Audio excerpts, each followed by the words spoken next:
It is a Sunday evening. You are not doing anything wrong. You are just sitting on your couch in your apartment, doing nothing that should produce this feeling. But your chest is tight. Your jaw is clenched. Your phone has 12 unread notifications, and you cannot bring yourself to open a single one. You are exhausted. Not from work, not from effort, from people. From the cousin who calls only when she needs something, from the friend who turns every conversation back to himself within 40 seconds, from the coworker who reads your silence as an invitation to fill it, from the version of you that keeps showing up for all of them anyway. You tell yourself you just need a break. You do not need a break. You need to understand what is being taken from you and who taught you to let them take it. This is your life at every stage of protecting your peace.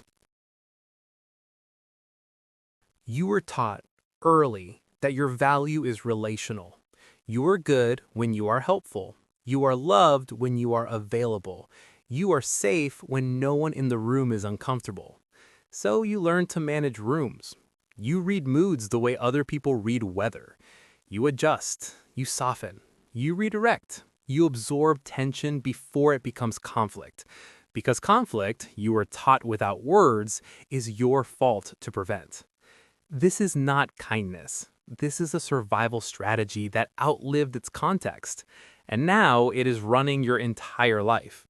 You say yes when you mean no, not because you cannot find the word, because the word no has a tax attached to it. Guilt, explanation, the look on their face, the story they will tell about you afterward. So you pay, every time, without negotiating. Your emotional energy is an open account. No password, no limit, no record of what has been withdrawn. And you wonder, on Sunday evenings with a tight chest and 12 unread notifications, why you feel bankrupt.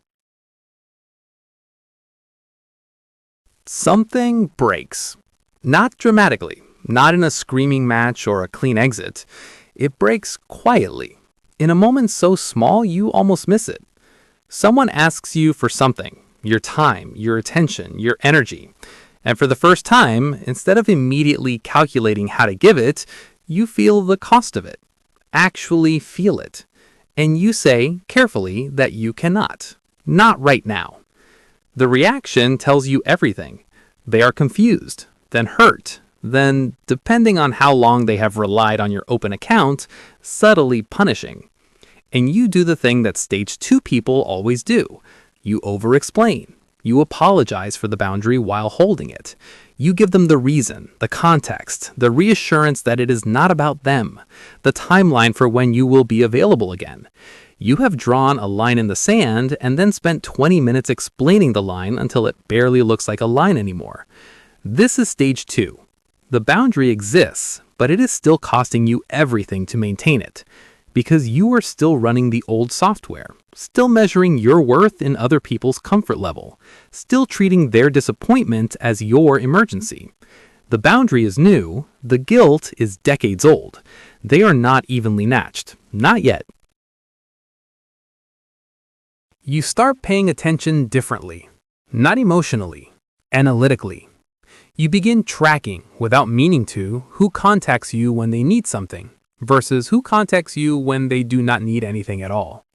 You notice who asks how you are and waits for the answer. You notice who asks how you are and starts talking before you finish the sentence.